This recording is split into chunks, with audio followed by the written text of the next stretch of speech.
I'd like to get right into the film. We are watching Ikem Ekwonu. He is a left tackle from North Carolina State. Some project him as a guard.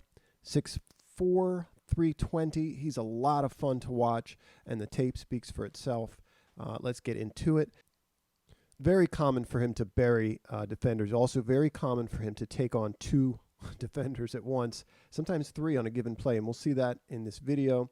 They're going to run wide to his side. Here's your left tackle. Notice that he's quick out of his stance for a big guy, quick on the move. Never mind that reach stuff, or let me take you to the sideline stuff. He's going to get on his guy, this 5 technique, and absolutely obliterate him. Not only that, you see what I talked about just a second ago. He's also going to aid in the blocking of 14.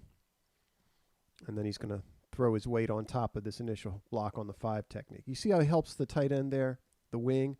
The wing comes off and around onto 14. He's helping him make that block. Watch it again.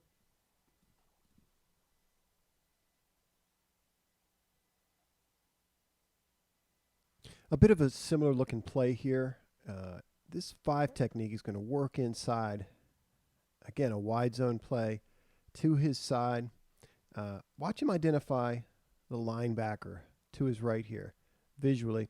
At the same time, he's going to help the guard. You could argue that he could help here a little bit more. You could also argue that the guard's block gets defeated. But here he is assisting in the reaching, if you will, of the guard. He's identifying this linebacker coming over. Watch what happens to the linebacker here. And as he blocks the linebacker away, he takes out a defensive back too. So you see him getting in on 3 blocks here. You see overwhelming power. Just a really violent punch here. And he just kind of moves bodies every time you turn on the tape.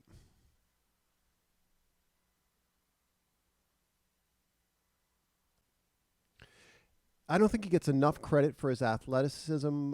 Watch him out of the stance quickly, on the move. And really, he's making, again, 2 blocks here. He's able to kind of shield this 5 technique. The 5 technique is going to work upfield, kind of splitting A and B. The guard really doesn't make this block. It's Ikem that makes the block. Very physical here on that initial contact. You see him get his foot off the ground and turn his body. And he's reaching the 5 technique. Really not paying him much mind visually. He's upfield with his eyes. And watch what he does to the second level defender. He just rolls people.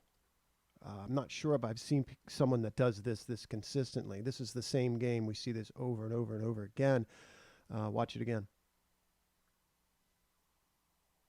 And then finishes him. This is consistent in the 2 games I've watched. I could have pulled 10 running plays from each game where he's just blowing people up, man amongst boys, these sorts of things. Watch once again as he helps on this wide zone. Ends up running sort of inside of him, helps the wing here. Again, kind of like really assisting blockers easily, kind of getting rid of guys near the line of scrimmage or assisting right there with that shove, clears a path.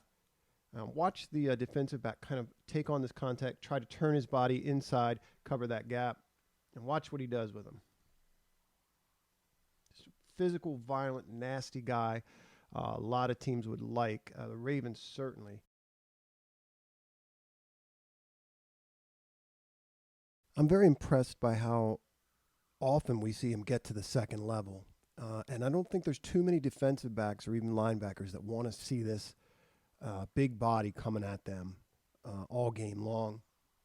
I'm also impressed, very impressed by how aware he is in the pass game as a pass protector, but just generally. We'll see him here with just a violent, vicious down block, and then go as the linebacker crashes here, just kind of seal him inside. And you can see how that extra effort to find that linebacker, even though he's downhill, enables that back to kind of cut that under and inside.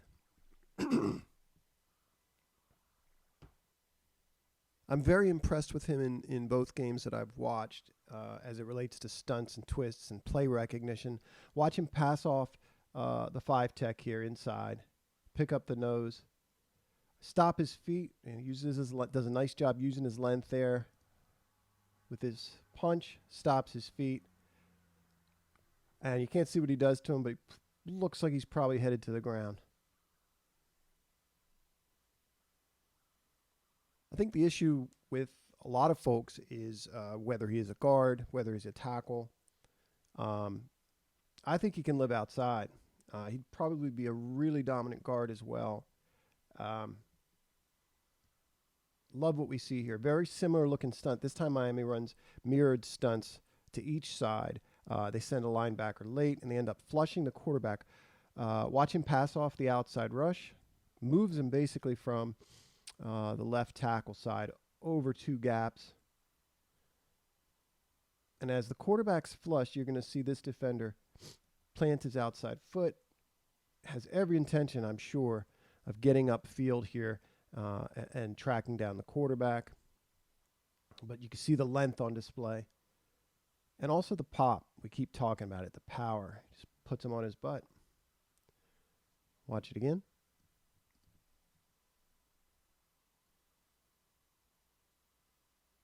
Two consecutive plays I found interesting. He's going to get beat with this bull rush here. Guy does a nice job. Upfield, turns in. Definitely gets him there. Knocks him off balance and swims him. Watch the next play. Just a powerful, powerful guy. A bit of a jump here and gets his hands up right up on the shoulder pads. He's got huge hands, or at least that's the way it appears. Obviously, very, very powerful. And he just rips this guy down. Now watch how he goes to finish him. Watch that all the way through.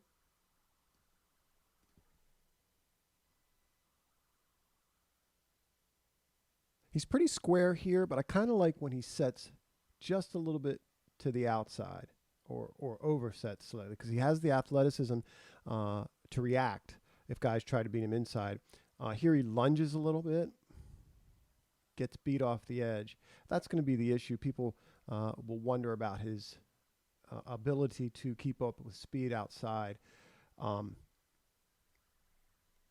think just from the standpoint or the perspective of a Ravens fan, love to see him at left guard for the Ravens, move Ben Cleveland to right guard, and we hope Stanley comes back. But I can see the Ravens really liking a player with his versatility that might be able to play some right tackle, step in at left tackle if not. But really, I've been saying this for years, the Ravens have got to build a line that anyone can run behind and not just kind of base the run game around Jackson.